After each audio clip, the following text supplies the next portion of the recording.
All right, guys, in today's video, we're going to jump into installing the Kemimoto X3 Jump Post Kit. So check it out.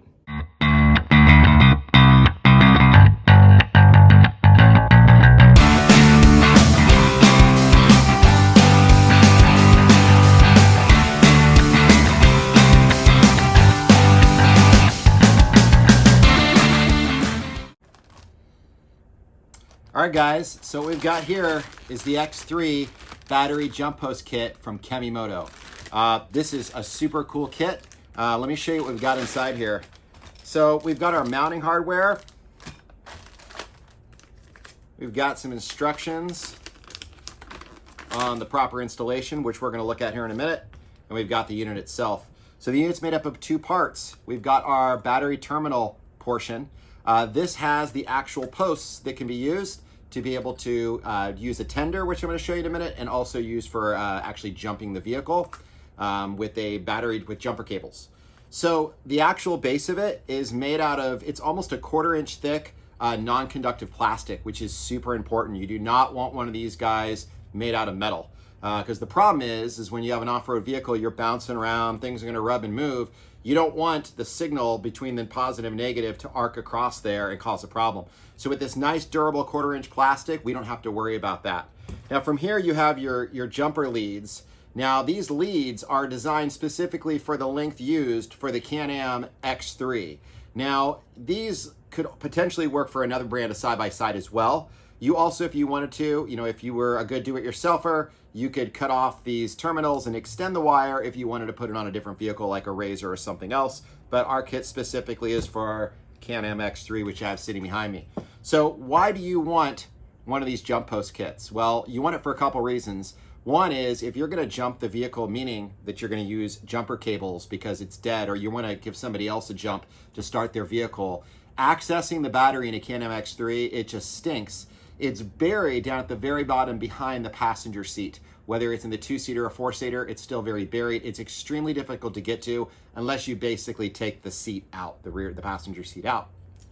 This is going to relocate the terminals to the outside of the car. We're going to actually mount these behind the firewall per se, so that they're easy to access, which is awesome.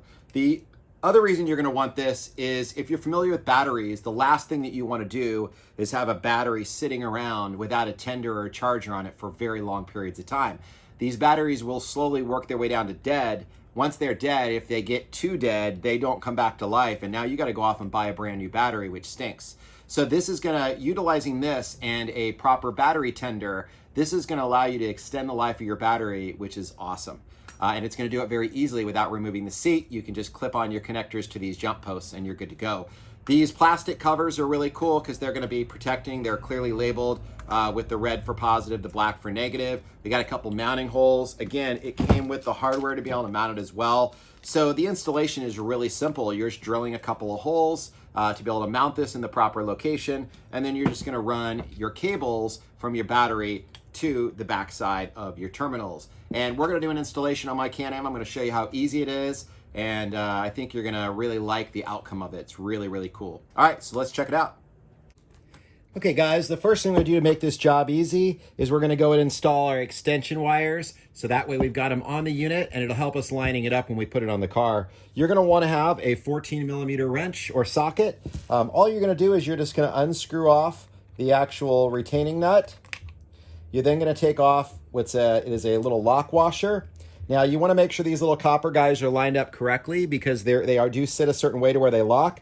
We're going to then place our black wire for our black cap on there. We're going to put our locking nut, or excuse me, locking washer, and then we're just going to go through and we're going to tighten it down. Now you don't want to over tighten this, but you want to get it nice and snug to where it bites right in. So pretty simple, really easy.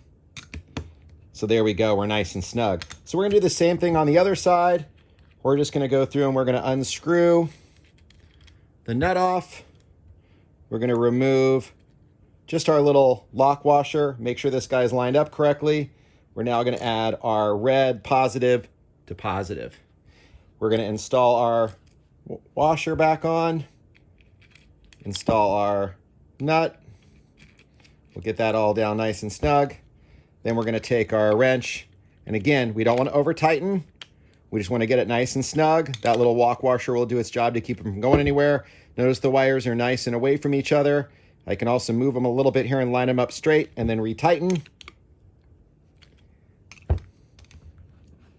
And there we go. So now we've got our wires attached. So that way we're ready to mount it on the car and then run the actual wires. So pretty straightforward. All right, guys, one of the things I wanted to show you was this is our seat right here where our battery is located. The seat has been moved all the way forward. And if you look down here, the battery is all the way down in there. I mean, to reach your hand down in there is pretty much impossible.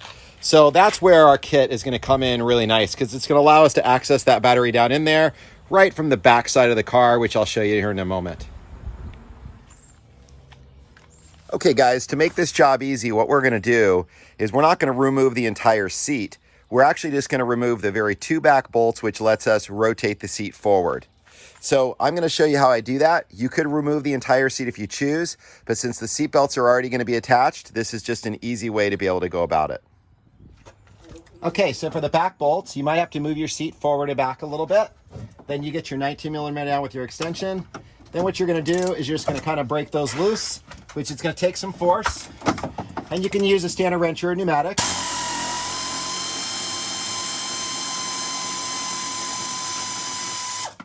All right, that's it. So that popped right off. I'm going to knock out the other side as well. All right, guys, now that we have our two rear nuts removed, all we have to do is give the seat a good tug and pull it forward. So now that the seat is forward, we are out of the way so we can actually access our battery and our mounting points. All right, guys, so here's a closer look at the battery bay. You can see that the battery sits right down here, right behind the seat. Again, so difficult to get to, but with this seat tilted up like this, it's giving us easy access to the battery. Okay, guys, so I've taken a look at this and I've chosen to mount my jump post right here at this location. Now I'm going to be straddling this this bolt that's coming right through. That'll go right in the center here, so it's out of the way. So I feel like this is a good location because it's going to be very easy to access. So I'll be able to just drop right in there with jumper cables or whatever I need.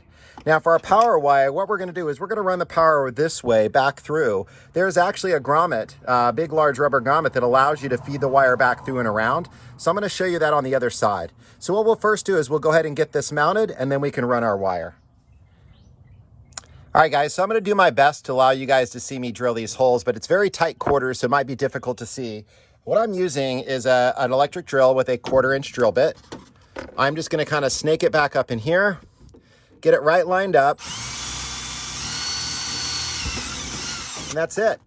Now, once you have the one drilled, we're going to go through and put our nut and bolt to hold it in place, and then we can drill the second one. So I'll show you that. For this step, ideally, you're going to have a helper, second set of hands. So you're just going to basically put your bolt right through the plate, and then we're going to just kind of feed it right through the hole we drilled, which is right there. Now, once it's through, I'm going to let it kind of stay put. I'm going to go around the back side. I'm going to put the nut and the bolt on there to be able to hold it in place. So again, second set of hands will make this a lot easier.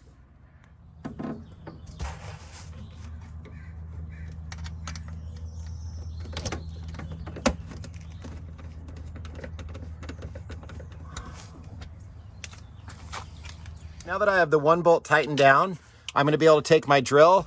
I'm going to sneak back in here. Make sure you twist your cap or unhook the cap so it's out of the way and doesn't get marred up by the drill bit. We're just going to basically feed it right into where we want to be, and we're going to drill right through. So again, let's move that cap out of the way. We'll make sure it's lined up. That's it.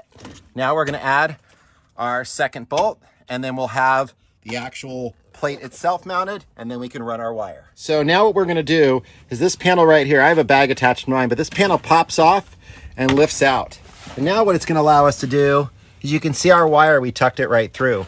Now what we're going to do is down underneath here, there's actually a little hole where you can run the wire right through, and it's going to come out right on the inside in here where this wire is coming out. So I'm going to basically feed the wire right through and then just fish it out right here, and then I can run it directly to my battery.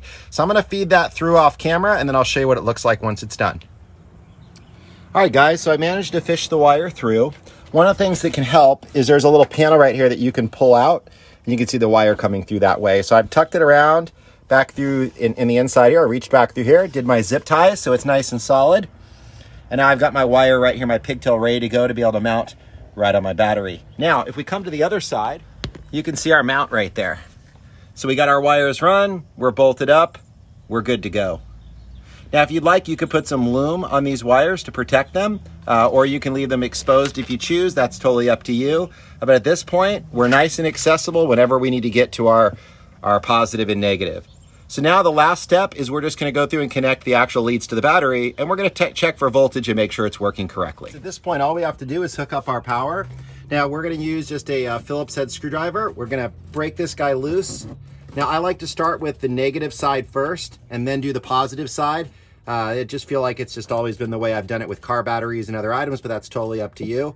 So we're just going to carefully unscrew the terminal nut out. And then once that's out, we're just going to lay our negative pigtail right on the top of it. Okay, so we got that guy. Here's our negative terminal. We're going to reach in, slide it underneath. It's a little hard to see, guys. Sorry about that. It's just really tight quarters in here. Again, another reason why we want this jumper plate. All right, so we got our negative hooked up. We're just now going to tighten that back down.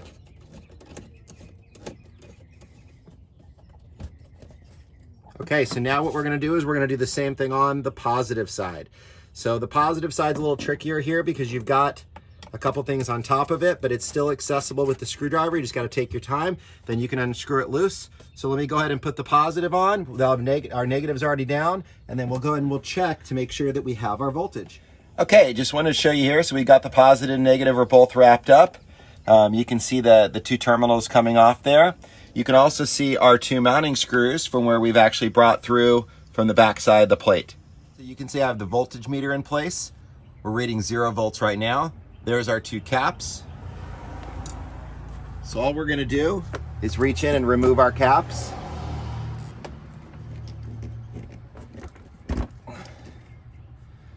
We're going to take our positive and our negative, and we're just going to touch the terminals, and you can see there 12.95, 12.96. So we're getting our perfect voltage reading right there. So again, we can hook our jumper cables up. We can put our battery tender on there. We're all set and ready to go. When we're done, we just pop our caps back on, and then we're good to go. Now that we're wrapped up with that, the last thing to do is just to put our seat back in place. We're just going to tilt it down.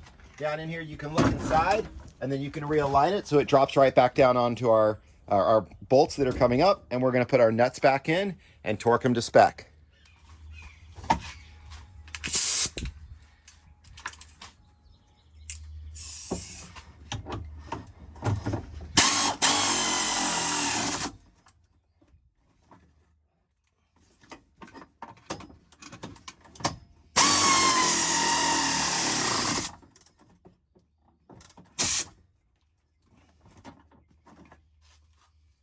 All right, now we just put our seat cushion back in,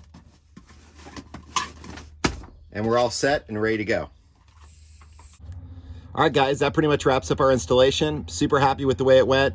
Very, very easy. I've been wanting to do this for a long time. Definitely like the idea of putting a tender on it when I'm not using the car for several months. And then also having the ability to get to the battery ports to be able to jump a friend that might be stranded or something like that is awesome. So if you guys like the video, please like and please subscribe. And if you guys have any questions, use the comments down below, and I'll be happy to answer them for you. All right, guys, thanks a lot. Till next time.